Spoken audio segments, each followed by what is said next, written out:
Brazil തങ്ങളുടെ 6ാം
വിജയത്തിലേക്ക് എത്തുന്നതിനേക്കാൾ മുമ്പ് വിധി നിങ്ങളെ ഏറ്റവും കഠിനമായി തന്നെ പരീക്ഷിക്കും. ആ പരീക്ഷണം ജയിക്കുന്നവനെ കിരീടത്തിന് അർഹതയുള്ളൂ എന്നതാണ് ചരിത്രം. എക്കാലത്തും കാലം തെളിയിച്ചതും അതുതന്നെയാണ്. അതാണിന്ന് ബ്രസീലിനെ ഓർമ്മിപ്പിക്കുന്നത്.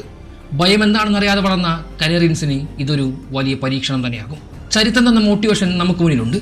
ഖത്തറിൽ അർജന്റീന ഓർമ്മിപ്പിക്കുന്നുണ്ടത്. ഇവിടെയാണ് ബ്രസീൽ ആരാധകരും ടീമും നെഞ്ചിലേറ്റേണ്ട ഒരു ചരിത്ര പാഠമുള്ളത്. കഴിഞ്ഞ ലോകകപ്പിലെ അർജന്റീനയുടെ ആദ്യ മത്സരം ആർക്കാണ് അങ്ങനെ മറക്കാൻ കഴിയുക? ദുർബലരെന്ന് കരുതിയ സൗദി അറേബ്യയോട് 2-1 പരാജയപ്പെട്ട് മെസ്സിയും കൂട്ടരും തലതാഴ്ത്തി നിൽക്കുമ്പോൾ ലോകം മുഴുവൻ അവരെ എഴുതി തള്ളിയതാണ്. അവിടെ തീർന്നു അർജന്റീനയുടെ കഥയെന്ന് പലരും വിധി എഴുതി. പക്ഷേ ആ പ്രഹരമായിരുന്നു അവരെ ഉണർത്തിയത്. കളിയിലെ കുറവുകൾ പരിഹരിച്ച് ഓരോ മത്സരത്തെയും ഫൈനലായി കണ്ടുകൊണ്ട് ഒടുവിൽ ഫ്രാൻസിനെ തകർത്ത് ആ സ്വർണ്ണ കിരീടം വാങ്ങി ഉയർത്തിയത് ആ തോൽവിയിൽ നിന്നുള്ള ഊർജ്ജം ഒന്നുകൊണ്ട് മാത്രമാണ്. മൊറോക്കയുമായുള്ള ഈ മത്സരം ബ്രസീലിന് ഒരു പക്ഷേ കടുത്ത പരീക്ഷണമാവാം. സമ്മർദ്ദത്തിൻ്റെ കൊടുമുടി കയറേണ്ടി വരാം. ചിലപ്പോൾ തുടക്കത്തിൽ പിഴവുകൾ സംഭവിച്ചേക്കാം. എന്നാൽ അർജന്റീന കാണിച്ചു തന്ന ആ പാഠം മനസ്സിലുണ്ടെങ്കിൽ ബ്രസീലിന് ഭയപ്പെടാനില്ല. ആദ്യ പരീക്ഷണം എത്ര കടുത്തതാകുമോ അത്രയും കരുത്തുള്ള ടീമായി ബ്രസീൽ മാറുമെന്നുറപ്പ്. അതുകൊണ്ട് തന്നെ ഒന്ന് ഓർമ്മിപ്പിക്കാം, തുടക്കത്തിലെ ഈ വലിയ വെല്ലുവിളി തരണം ചെയ്താൽ പിന്നെ മുന്നോട്ടുള്ള പ്രയാണം തടയാൻ ആരാലും സാധിക്കുകയില്ല. സാമ്പാന്നത്തെ ചുവടുകളുമായി കാനറികൾ 6ാം ലോക കിരീടത്തിലേക്ക് പറന്നുയരുമോ എന്ന വിധി ആരംഭിക്കുന്നത് ഇവിടെയാണ്. യഥാർത്ഥ ചാമ്പ്യന്മാർ ജനിക്കുന്നത് കനൽ വഴി ചവിട്ടി ഇറങ്ങിയാണ് എന്ന് ബ്രസീലും അമേരിക്കൻ മണ്ണിൽ ഒരിക്കൽ കൂടി തെളിയിക്കും.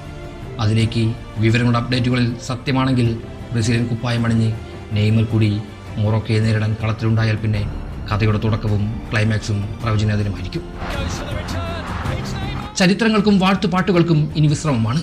മുന്നിൽ കാണുന്നതെല്ലാം വെട്ടിപ്പിടിക്കുന്ന പൂർവികരുടെ ശീലം മാത്രമാണ് അമേരിക്കൻ മണ്ണിൽ മഹാവേദിയിൽ ബ്രസീലിന് പറയാനുണ്ടാകാൻ പാടും. ഇത് ബ്രസീലാണ്.